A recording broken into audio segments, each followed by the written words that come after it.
Education is the movement from darkness to light, शिक्षा अंधकार से प्रकाश की ओर। सो गाइस आज हम लोग आपके लिए लेकर आ गए हैं transpiration of class 10th ICSE board. This is the one of the most easiest chapter in 10th ICSE biology. तो गाइस आज हम लोग इसे इस पूरे एक वीडियो लेक्चर में खत्म करने वाले हैं। तो गाइस आप इस वीडियो में स्टार्टिंग से लेकर लास्ट तक बने रहिएगा। चलिए आज का वीडियो हम लोग स्टार्ट करते हैं।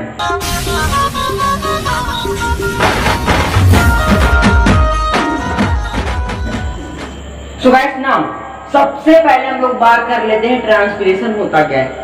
उससे पहले मैं आपको बता दूं, जैसे हम लोग अपनी बॉडी में स्वेटिंग करते हैं, जब बाहर का टेम्परेचर अंदर का टेम्परेचर हाई हो जाता है और बाहर का टेम्परेचर लो, तो हम लोग मेंटेन बनाने के लिए क्या करते हैं, स्वेट निकालते हैं, वाटर निकालते हैं स्वेट के फॉर्म में। उसी तरह ट्रांसपिरेशन मतलब इसमें प्लांट भी सेम प्रोसेस करते हैं, इसमें प्लांट भी स्वेट निकालते हैं, उसी प्रोसेस को हम लोग बोलते हैं ट्रांसपिरेशन। तो अगर मैं आपको इसकी डेफिनेशन बताऊं, transpiration is the loss of water in the form of water vapour is called transpiration. देखिए, it is the loss of water in the form of water vapor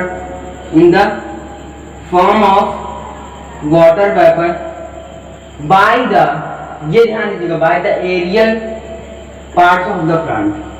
अब मैं आपको इसको पूरा एक्सप्लेन करूंगा, तो एकदम ध्यान से देखिए। यहाँ पर देखिए क्या लिखा हुआ है, It is a loss of water in the form of water vapor by the aerial parts of the plant। मतलब कि ट्रांसपिरेशन एक ऐसा प्रोसेस है जिसमें पानी का लॉस होता है वाटर प्लांट के एरियल प्लांट से। देखिए मैं आपको बता दूं, प्लांट का एरियल प्लांट कौन सी पार्ट कौन सा होता है। ये हमारी अर्थ की सरफेस के नीचे जितना भी रूट होती है, ये सब क्या होता है, हमारा एरियल पार्ट नहीं होता। उसके अलावा जो ऊपर ये स्टेम हो जाएगा और ट्री की लीव्स हो जाएगी, फ्रूट हो जाएगा, तो वाटर यहाँ से लीव होता है, मतलब कि आउट होता है। तो transpiration it is the loss of water in the form of water vapour by the aerial parts of the plant is called transpiration. तो आई होप आपको समझ में आएगा। चलिए गाइस हम लोग इसी के साथ एक टर्म और समझ लेते हैं जो भी इंपॉर्टेंट है, गटेशन। ध्यान दीजिएगा, ट्रांसपिरेशन क्या होता है, transpiration is the loss of water in the form of water vapour by the aerial parts of the plant is called guttation. खाली यहाँ पर क्या हो जाएगा, यहाँ पर क्या था, it is the loss of water in the form of water vapour. यहाँ पर हो जाएगा guttation, it is the loss of water in the form of water droplet. मैं लिख देता हूँ, it is the loss of water in the form of droplets, in the form of water droplets is called guttation। Guttation is the loss of water in the form of droplet is called guttation। उसी के साथ मैं आपको एक term और बता देता हूँ, ब्लीडिंग। तो ये तीन टर्म है हमारे। देखिए अब बॉडी, अब देखिए प्लांट, जैसे कोई प्लांट एक बॉडी है, वहां से वाटर किस तरह निकल सकता है। पहला ट्रांसपिरेशन, दूसरा गटेशन ड्रॉपलेट के फॉर्म में, तीसरा होता है ब्लीडिंग। ब्लीडिंग का मतलब लेट्स सपोज जब आपकी लेट्स सपोज यहाँ पर आप किसी ने काट दिया, आपने सीजर उठाया और यहाँ से काट दिया, काटने के बाद क्या होगा, जो ब्लड निकलेगा वो होता है हमारा मतलब ब्लीडिंग हो रही है। उसी तरह ये है हमारा ट्री का स्टेम, और हमने क्या किया, यहाँ से इसको काट दिया, यहाँ से काटने के बाद क्या होगा, ये जो है यहाँ से निकलने लगेगा वाटर, वो वाटर को हम लोग क्या कहते हैं, वो भी एक तरह का ट्रांसपिरेशन है, तो उसे हम लोग कहते हैं bleeding. It is the loss of water by the cut by the injury of plant. जब प्लांट को इंजरी होती है तब जाके ब्लीडिंग जो है वो प्रोसेस होता है। तो गाइस यहाँ पर हमने तीन टर्म समझे, ट्रांसपिरेशन, गटेशन एंड ब्लीडिंग। चलिए हम लोग आगे बढ़ते हैं।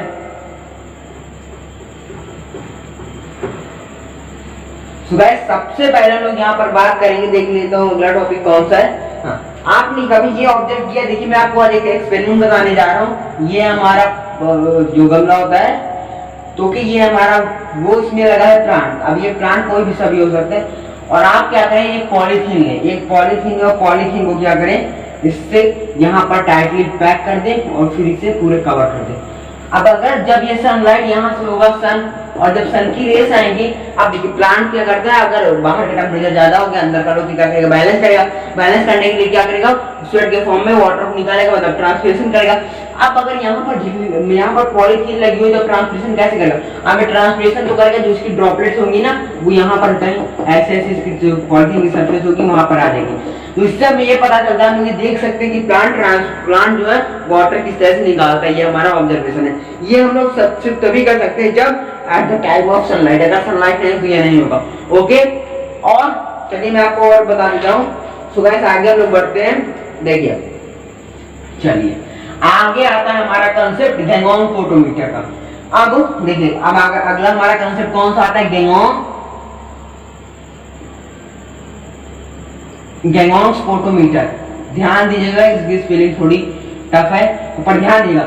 गैंगोंग फोटोमीटर क्या होता है, यहाँ पर जैसे ये यहाँ पर ये पॉट था उसका, यहाँ पर का वो ये हुआ प्लांट, और ये जो पॉलीथीन में जितना वाटर लॉस हुआ है, जितना वाटर इसने लिया है नहीं, जितना वाटर इसने लॉस किया सिर्फ उसे मेजर करने के लिए किसका यूज किया जाता है, गैंगोंग फोटोमीटर। तो गैंगोंग फोटोमीटर की डिफिनेशन क्या होती है, देखिए मैं आपको बताता हूं। Photometer is a device that measure the rate of water intake by a plant. उसने जितना पानी लिया उसका रेट ऑफ वाटर पता लगाता है, और जितना बाहर किया उसका रेट ऑफ वाटर पता लगा। तो यहाँ से हमें पता चलता है कि गैंगोंग फोटोमीटर क्या होता है। तो अगर आपको ये भी समझ में आया होगा, चलिए आगे बढ़ते हैं।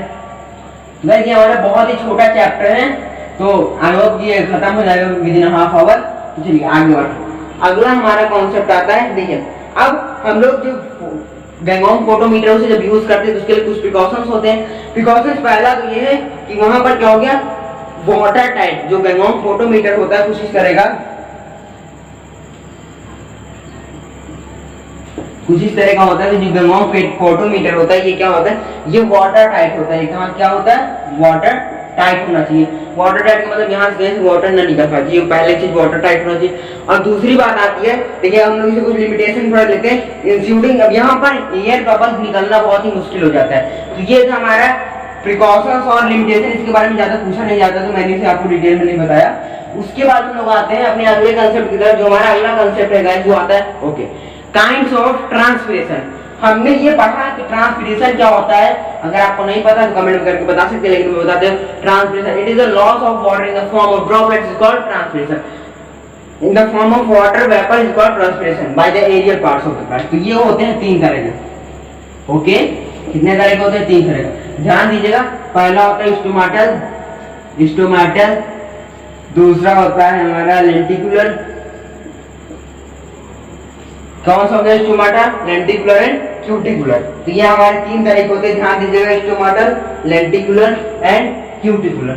ओके, यहाँ पर दूसरा वाला जो क्यूटिकुलर, अब मैं आपको इन सबकी डिटेल दूंगा, तो ध्यान से देखिएगा, वीडियो में स्टार्टिंग से लेकर लास्ट तक बने रहिए, स्किप मत करिएगा, तो आपको चैप्टर क्लियर हो जाएगा।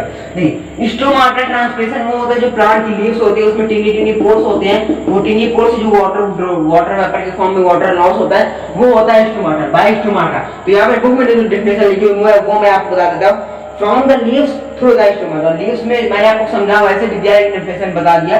From the leaves to through the stomata के द्वारा जो हमारा पानी लॉस होता है उसे हम लोग कहते हैं स्टोमेटा ट्रांसपिरेशन। ट्रांसपिरेशन 100% होता है, जिसमें से कि 90% में 85 to 90% कौन करता है, स्टोमेटा करता है।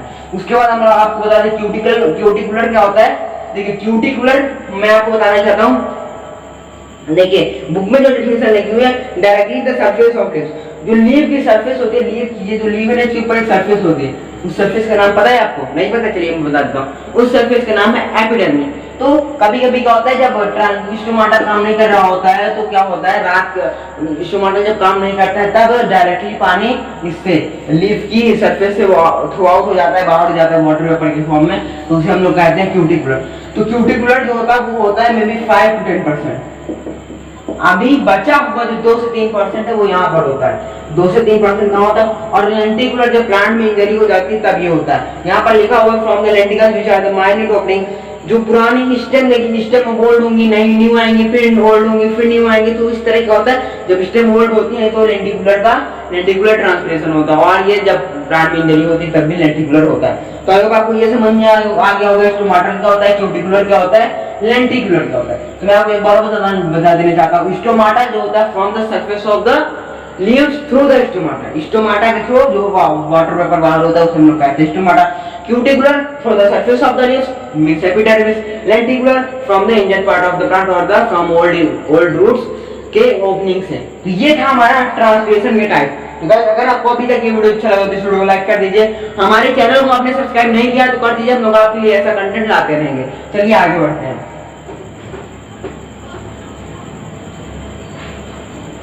तो हमने इतना सीख लिया कि ट्रांसपिरेशन होते कितने तरह के, कौन कौन से हैं। ओके, तो हमारा जो अगला फैक्टर आता है, वो अगला जो कंसेप्ट आता है वो होता है फैक्टर्स दैट अफेक्ट ट्रांसपिरेशन। वो फैक्टर्स हमें बताने जो कि ट्रांसपिरेशन को अफेक्ट करते हैं। तो ट्रांसपिरेशन को अफेक्ट करने के दो फैक्टर हो सकते हैं, एक होता है एक्सटर्नल फैक्टर एंड दूसरा होता है इंटरनल फैक्टर। ओके, तो ये थे हमारे दो फैक्टर्स। यहाँ पर हम लोग सबकी डिटेलिंग कर लेते हैं। देखिए मैं आपको समझा सकता हूँ, लेकिन टॉपिक तो बुक से देखना पड़ेगा, तो मैं देख लेता हूँ। पहला आता है हमारे पास टेम्परेचर। देखिए टेम्परेचर, अगर ये देखिए मैं आपको बता देता हूँ, ये है हमारा प्लांट और ये हमारा सन। अगर बाहर का टेम्परेचर ज्यादा हो, पहला हमारा कौन सा मिलने देता हूँ, टेम्परेचर। हेडिंग मैं बुक से देखूंगा, बाकी मैं आपको एक्सप्लेन खुद करूंगा। तो जो टेम्परेचर की बात है, ये है हमारा सन। अब देखो ये प्लांट है हमारा और ये सन। अगर बाहर का टेम्परेचर ज्यादा हो जाएगा, लेट्स सपोज बाहर का टेम्परेचर इंक्रीज किया, तो क्या होगा, प्लांट जो है वाटर ज्यादा निकालेगा, वाटर वेपर ज्यादा करेगा, ट्रांसपिरेशन ज्यादा करेगा। अगर बाहर का टेम्परेचर कम हुआ, आपने देखा होगा ठंडियों के समय में, आपको बता दूं जो प्लांट होते हैं वो ट्रांसपिरेशन नहीं करते हैं। क्यों? क्योंकि बाहर का टेम्परेचर लो रहता है, तो अंदर का अगर वो लोग थोड़ी ना करेगा कोई। तो ठंडी के समय ज्यादा ट्रांसपिरेशन नहीं होता, लेकिन गर्मी के समय ट्रांसपिरेशन होता है। जितनी आप हीट बढ़ाओगे, जितनी सनलाइट बढ़ेगी, उतना जो है टेम्परेचर बढ़ेगा, उतना ज्यादा इवेपोरेट होगा। उसके बाद जो हमारा दूसरा आता है वो मैं देख लेता हूँ, वेलोसिटी ऑफ विंड। अगर देखिए ट्रांसपिरेशन तब बढ़ेगा जब वेलोसिटी इंक्रीज करेगी। Transpiration increase with the velocity of wind. अगर विंड की वेलोसिटी ऑफ विंड, जो हमारी विंड है, अगर उसकी वेलोसिटी बढ़ेगी तो क्या होगा, इवेपोरेशन भी बढ़ेगा, मतलब कि ट्रांसपिरेशन भी बढ़ेगा। उसके बाद आता है हमारा अगला टॉपिक, ह्यूमिडिटी। ह्यूमिडिटी क्या होती है, जो नमी होती है हमारे एटमॉस्फेयर में, जो नमी होती है। अगर बाहर नमी है, अगर देखिए मैं आपको बता दूं, अगर बाहरी नमी है तो प्लांट, देखिए मैं आपको बता दूं, ये प्लांट को निकालना है वाटर, लेकिन जब बाहरी नमी है तो अंदर से वो प्लांट कम निकालता है, तो ये हो जाएगा हमारा ह्यूमिड। उसी के बाद एक दो और आते हैं, उसके बाद आता है कार्बन डाइऑक्साइड। आप सभी को पता है एटमॉस्फेरिक प्रेशर, ये ज्यादा इंपॉर्टेंट है। मैंने जो आपको तीन बताया वही तीन ज्यादा इंपॉर्टेंट है। उसके बाद हमने बात कर ली एक्सटर्नल फैक्टर की। उसके बाद हम लोग बात कर लेते हैं इंटरनल फैक्टर की, कि ट्रांसपिरेशन कम और ज्यादा कैसे होता है। तो इंटरनल फैक्टर्स में देख लीजिए, कभी कभी क्या होता है, पत्तियां सिकुड़ जाती हैं। अब देखिए स्टोमाटल का एग्जांपल लीजिए। जो स्टोमाटल ट्रांसपिरेशन होता है, वहां पर क्या होता है, पत्तियों से क्या, सॉरी पत्ती नहीं बन पा रही, देखिए ध्यान दीजिएगा। ओह माय गॉड, लीव्स नहीं बना पाना, देखिए हाँ अब बनी। देखिए अब यहाँ से क्या होता है, यहाँ से जो लीव्स होती है, मतलब ओपनिंग्स होती है स्टोमाटा का। अब जो स्टोमाटा की ओपनिंग होती है, वहां से होता है ट्रांसपिरेशन। अब देखिए ट्रांसपिरेशन नहीं होगा, कब नहीं होगा, जब ये पत्तियां सिकुड़ जाएंगी। अभी पत्तियां कुछ इस तरह हो जाएंगी, अब यहाँ से ये ऊपर लेयर उसके ऊपर आ जाएगी, तो क्या होगा, ट्रांसपिरेशन नहीं हो पाएगा। तो पहला हो जाएगा हमारा जो सनकेन ऑफ लीव्स। अगला आता है हमारे पास sunken stomata, fewer stomata. The number of stomata कम हो जाए तो फीवर स्टोमाटा, लीव्स कम हो जाए तब भी ट्रांसपिरेशन कम होगा, और लॉस ऑफ लीव्स कम हो जाए तब भी। थिक क्यूटिकुलर, क्यूटिकुलर जो लीव्स की लेयर होती है, यहाँ से होता है क्यूटिकुलर ट्रांसपिरेशन। अब जो इसकी क्यूटिकुलर ट्रांसपिरेशन मोटिव, जो पहले पतली थी, इतनी थी, तब पानी आराम से आ जा रहा था, लेकिन अब इतनी हो गई तो कहाँ जा पाएगा। तो ये थे हमारे कुछ इंटरनल और एक्सटर्नल फैक्टर जो कि ट्रांसपिरेशन को अफेक्ट करते हैं। बस यहाँ से होता है हमारा इसका चैप्टर खत्म। हमने मे बी 20 to 25 मिनट में ये चैप्टर कर लिया खत्म।